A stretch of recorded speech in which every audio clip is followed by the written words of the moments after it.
Jonas Hale came to a stop. His steel-gray eyes scanned the dense bushes lining the narrow trail. His horse shifted nervously, hooves tapping at the ground, as if sensing something was not right. Jonas gave the reins a slight tug and moved forward slowly.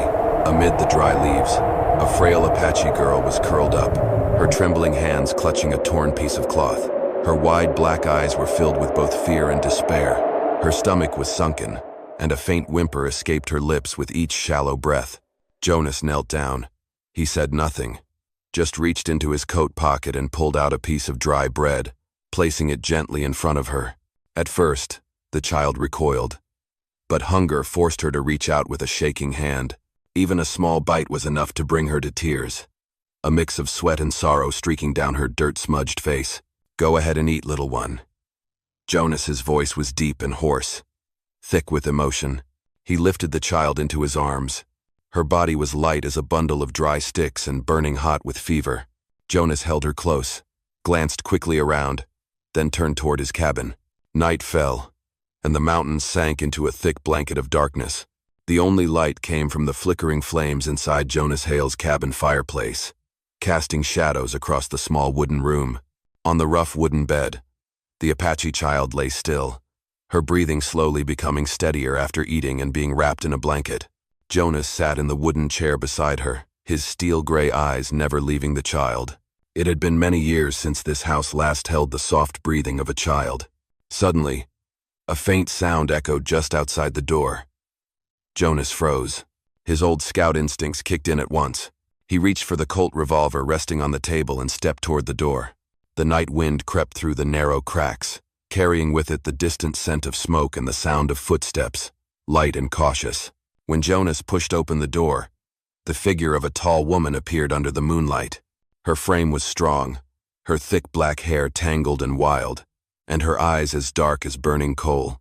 A scar still marked her shoulder, and her body was barely covered by a tattered hide dress. She stood tall, gripping a bone knife in her hand. Her voice was rough but rang with strength. "Where is the child?" Jonas did not flinch. His gaze remained calm and cold. "She is sleeping. If you are her mother, then come inside." The woman stepped in. Her eyes instantly welled up when she saw the little girl on the bed. She dropped to her knees beside her daughter, whispering through trembling sobs, "Ahyoka." Jonas watched in silence. He realized he was standing before a soul both fierce and broken. The woman turned to face him, her eyes meeting his proud, yet uncertain. "I am Nara, the girl's mother. According to Apache tradition, because you saved my daughter, this body now belongs to you." The room fell into a tense silence. Jonas hesitated, his hand tightening unconsciously around the grip of his gun, unsure how to respond. A part of him wanted to refuse. He had no use for such an obligation. But when he looked into Nara's eyes, he saw more than submission. He saw a plea to be protected, a longing simply to exist. Jonas took a long breath, then said softly, "Stay here, both of you. I do not want a body given to me. I only want the child to live." Nara said nothing. Her large hand gripped her daughter's tightly, but her eyes shifted, uncertain. For the first time, a man did not see her as an object, or a tool, but simply as a human being. Outside, the wind howled through the pine trees, and in that small cabin, an invisible thread began to weave between three strangers, linking their fates in a way none of them could yet understand. On the first morning, pale sunlight filtered through the dusty wooden window, casting a soft glow on Ahyoka's pale face. The little girl shifted beneath the blanket, her lips moving slightly as if caught in a dream. Nara sat beside her, her large, calloused hand gently brushing the tangled hair away from her daughter's forehead. The deep black eyes that had been so fierce the night before now held only exhaustion and weariness. Jonas Hale stood on the porch, holding a mug of hot coffee in one hand, his eyes scanning the field of sun-scorched grass, yellowed by drought. It had been a long time since his home echoed with voices, with breathing that was not his own. But Nara's presence stirred something inside him, unease. Yes, but also a strange, quiet urge to protect. That entire morning, the small cabin carried an unfamiliar energy. Jonas worked outside near the cattle shed, repairing the fence, but his eyes often flicked toward the doorway. Inside, Nara was struggling to get the fire going. Her strong hands, used to gripping weapons and surviving battles, fumbled awkwardly with the ladle and the burning coals. but she was patient and determined not to become a burden. When Jonas stepped back inside, thick smoke from the hearth made him wince slightly. On the table sat a pot of porridge, thick and burnt, the smell clinging to every corner of the room. Nara turned to him, eyes hard, almost daring him to mock her. But Jonas simply tapped the table, pulled the pot closer, added some water, stirred it slowly, and set it back over the fire. He said nothing, just held her gaze for a long moment. Nara looked down, and for the first time in many years, a sting rose behind her nose. By late afternoon, Ahioka had fully awakened. Her soft laughter rang through the cabin as she tapped her spoon against the bowl. This wooden house, once filled with only the howl of wind and a heavy silence, now held small, warm sounds of life. Jonas sat across from them, watching mother and child eat, and deep inside, he felt something begin to fill a long empty space. That night, he laid out extra blankets for the two of them. As he placed the thick cover over Nara's shoulders, he heard her whisper, very softly, "Even this body I do not need to give it. I only want my daughter to live well." Jonas paused. His steel-gray eyes remained quiet. He did not answer. He simply turned and stepped out onto the porch, lighting a cigarette. But in his heart, he knew. Something had begun to shift.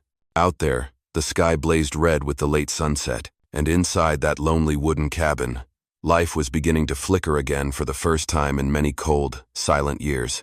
3 days later, life at the cabin seemed to be settling into a fragile peace. Jonas worked on fixing the dry well, Nara kept the fire going, and Ahioka skipped around gathering small twigs.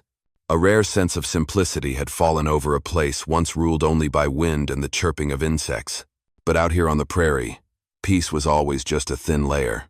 That morning, as Jonas led his horse out to graze, he noticed fresh hoofprints in the dry dirt. 3 horses, heavy boot tracks, deeply pressed. He crouched down, brushing the dust with his fingers. The old scout in him knew right away. These were not cavalry. Traders, maybe. Or bounty hunters. Jonas returned to the cabin, his face heavy with thought. Nara looked up, her dark eyes instantly wary. In his silence, she read something she had known all too well. Trouble was near. "They have found me," she said hoarsely, her large hand tightening around the dagger strapped to her hip. Jonas did not deny it. He opened the cabinet, pulled out the dust-covered Winchester rifle. The sharp sound of the bolt slamming into place silenced the room. Ahioka looked on, confused, not yet understanding. That afternoon, 3 men appeared at the bottom of the hill. One of them, thick-bearded and wearing a fur-lined coat, stepped forward. He grinned, voice lazy and taunting. "We heard Mr. Hale here's been keeping something that got lost from the trading post. We are just here to take it back. Name your price. Easy deal." Jonas stood on the porch, his gray eyes cold as stone. "Get out. There is no cargo here." The man chuckled, tapping the butt of his pistol. "Do not make us come in there and drag it out." Inside the cabin, Nara stood close to her daughter, eyes blazing. Jonas subtly raised his hand behind him, signaling her to stay calm. Then he raised the Winchester. The barrel glinted cold under the fading Sunday. "One more step, and you will bury your bones in this land." The air turned thick, one wrong move, and blood would spill. Finally, the men spat on the ground and turned their horses, riding off in a swirl of red dust. But one of them looked back and sneered. "Fine, Hale. Keep your little savage, but you will regret it." The dust cloud faded into the distance, leaving a heavy silence. Jonas lowered the rifle, but his eyes stayed locked on the horizon, sharp with tension. He knew this was only the beginning. As the twilight deepened, Nara stepped up beside him. Her voice was low, trembling slightly. "They will come back, and they will not let you rest." Jonas nodded, his steel-gray gaze fixed on the blood-red horizon. Deep inside, he knew. From this moment on, every path he and she walked would be tied together through fire and through blood. "I truly appreciate having you here. And if this story brought back memories of red, dusty evenings and the sound of hooves echoing in your chest, subscribe to my channel. So each day, we can sit together once more. And I will tell you another story from the Wild West." 3 days after the confrontation, the Arizona sky darkened with storm clouds, and the wind swept up red dust like a warning from the land itself. Jonas had reinforced the windows and stacked extra sandbags in front of the porch. Nara sharpened her blade, the fire in her black eyes burning fierce and bright. Ahioka was placed in the small crawl space beneath the floor, wrapped in a warm blanket with a flask of water by her side. "Do not come up unless I call for you," Jonas said, his voice hoarse but steady. The little girl nodded, her wide eyes glistening, clutching the wooden doll her mother had whittled just the day before. The sound of pounding hooves thundered from afar, like storms striking the earth. Jonas gripped his Winchester tighter.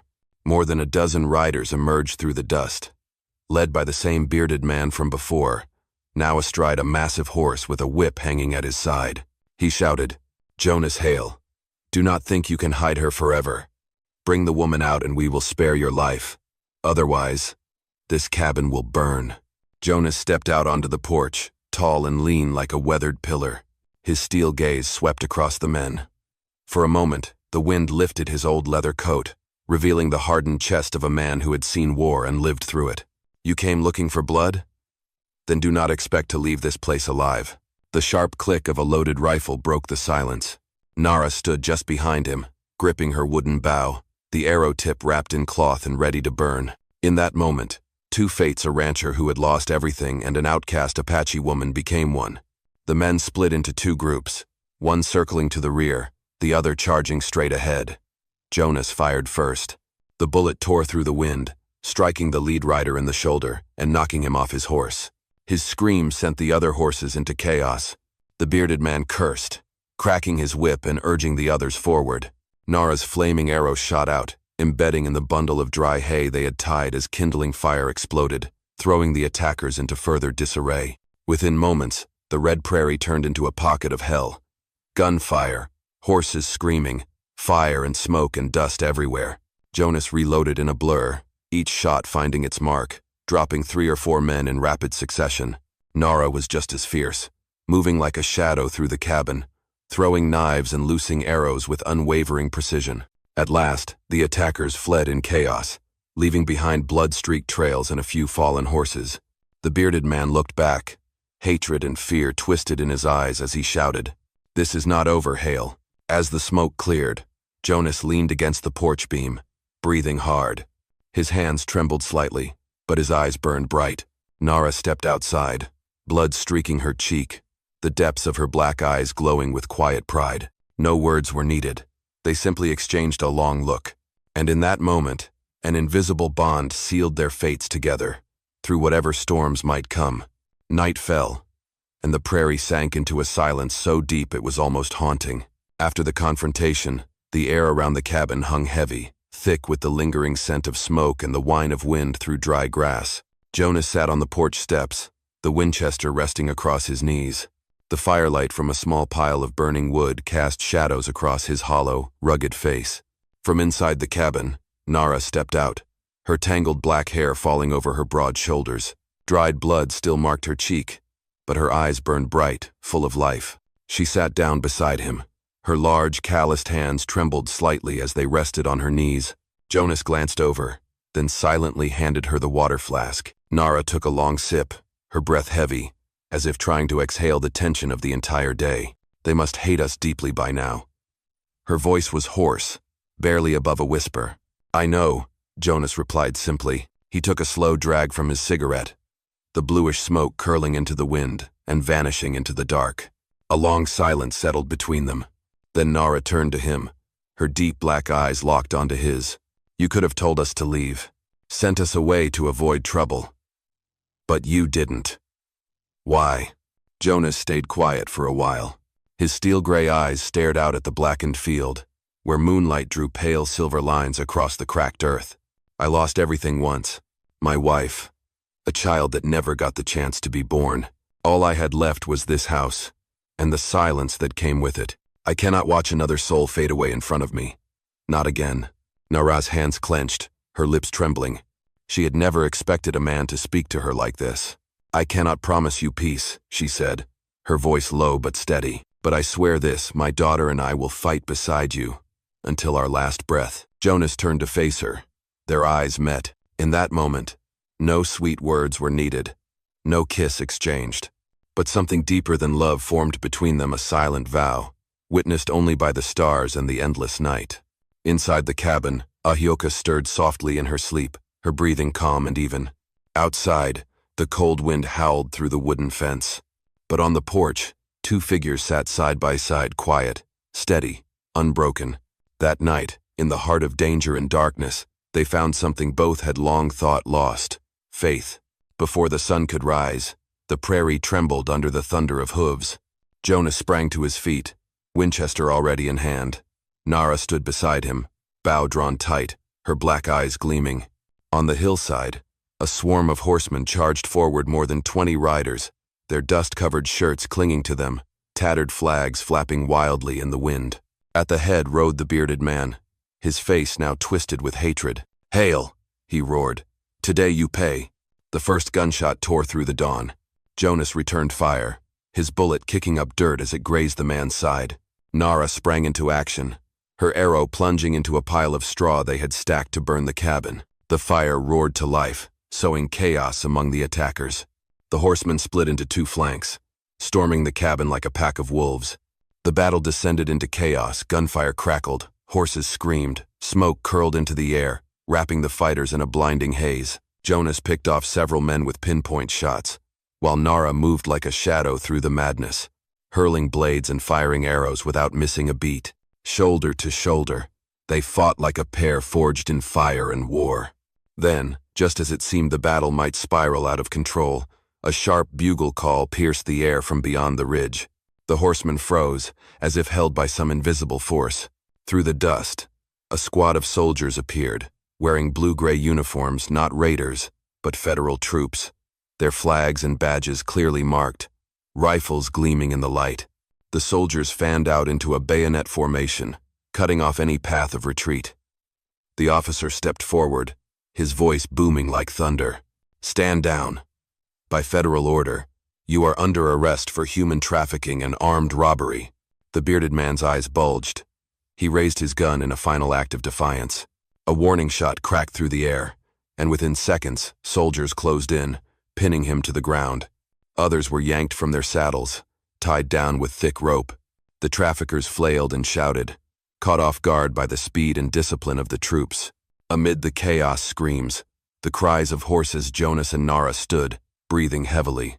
Nara glanced at the soldiers, then back at Jonas, her eyes glassy with emotion, a tired smile forming on her lips.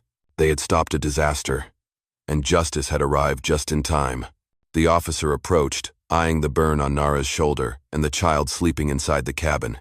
He gave a solemn nod. "Thank you, Mr. Hale. We have been tracking these men for a long time. Someone tipped us off, and the trail led straight here. You did well. You held the ground until we could arrive." One of the soldiers stepped forward, handing Jonas a packet of documents, arrest warrants, written orders, a clear sign that what he had done was now backed by the law. The traffickers, now shackled and being led away, screamed threats of revenge. But the power they once held was gone. As the gun smoke faded, morning light pierced through the scattered ashes and bullet holes. Jonas placed a hand on Nara's shoulder, his voice low but firm. "They are here." Nara turned to him, her black eyes soft, and whispered, "We survived. Together." They both smiled. The sound of hoofbeats grew distant as the traffickers were escorted away under federal guard, and the cabin returned to silence once more. The Arizona sun rose slowly, casting a warm golden light across the prairie, still marked by hoofprints and the faint scent of gunpowder. Jonas Hale's small cabin still stood, its wooden walls scarred by bullets, but the porch glowed with the warmth of an early fire and the quiet murmur of voices. Nara stepped outside, her broad shoulders wrapped in a rough cloth, her sun-kissed face bearing the marks of battle, but in the deep black of her eyes, for the first time, there was a flicker of peace. Ahioka came running from inside, clutching her wooden doll, her bright laughter tearing through the last traces of tension in the air. Jonas sat on the porch steps, his cowboy hat resting on his knee, watching the scene as if it were a dream. For years, this house had known only howling wind and aching silence. Now it echoed with laughter and the breath of a new family. In the smoky kitchen, Nara clumsily stirred a pot of porridge. Jonas stepped in, gently lifted the spoon from her hands, stirred it evenly, then set it back down.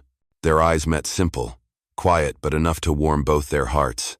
Outside, the federal soldiers had already ridden off, taking the traffickers far away. Justice had been served, and Jonas was no longer a lone rancher standing against the world. He had allies, but more importantly, he had a family. That night, as the wind softened across the fields, Jonas sat on the porch, Nara beside him, Ahioka sleeping peacefully in her mother's arms.